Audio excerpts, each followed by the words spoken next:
CEO Malaka Project, Ferry Irwandi menepis telah melakukan tindak pidana dan sama sekali tidak tahu dengan apa yang dimaksud oleh para petinggi TNI.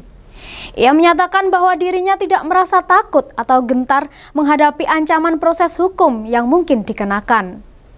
Halo warga sipil sekalian, breaking news. Gue tadi baru dapat banyak sekali WA dari wartawan ya. Gue gak tahu mereka dapat nomor gue dari mana, tapi kan nomor gue tiap hari didoxing ya sama oknum-oknum yang gue gak tahu siapa yang bayar gitu. Tapi jadi gampang lah nyari nomor gue dan gak pernah ganti juga. Oke, langsung aja gue baca beritanya dari Liputan 6. Jenderal TNI tiba-tiba ke Polda Metro sebut ada dugaan pidana CEO Malaka Project Ferry Irwandi.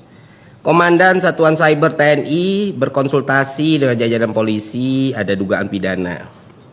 Sebelum menempuh langkah hukum, Juwinta Omboh Simbiring sudah mencoba menghubungi Ferry, namun tidak pernah berhasil. Saya coba konsultasi karena dia bicara masalah algoritma.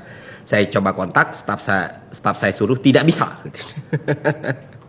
Sementara Ferry Irwandi mengaku belum mengetahui soal dugaan pidana yang dituduhkan terhadapnya. Saya belum tahu apa-apa. Singkat Ferry saat dihubungi wartawan. Iya, dan silakan tanya wartawannya. Gue bilang, gue nggak tahu apa-apa, gue lagi main FIFA. Dan tenang aja Pak Jenderal, saya tidak pernah lari, saya masih di Jakarta, saya tidak akan pergi ke Singapura, Cina, dan lain sebagainya Pak. Dan soal tidak bisa dihubungi, saya juga tidak mengerti. Semua wartawan bisa sangat mudah menghubungi saya, walaupun nggak pernah minta nomor saya.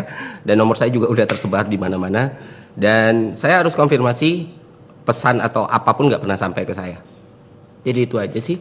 Dan kalau misalnya tindakan ini dianggap bikin saya takut, khawatir, cemas, tidak Pak. Saya akan jalani, saya nggak akan play victim, rengek-rengek, tidak gitu. Kalau memang mau diproses hukum ya, ini kan negara hukum, kita jalani bersama gitu. Itu aja Pak Jenderal. Semoga sehat, bahagia selalu, senang selalu. Saya juga nggak tahu tindak pidana apa yang saya lakukan.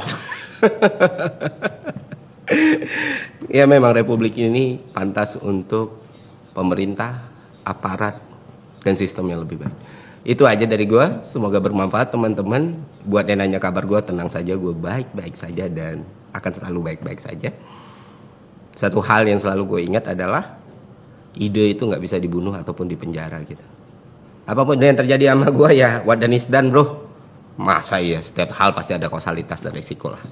Dari awal gak tahu ya gak mungkin. Jadi ya itu aja. Semoga bermanfaat, sampai jumpa di konten selanjutnya. Ya, saya tidak lari kemana-mana Pak. Aman.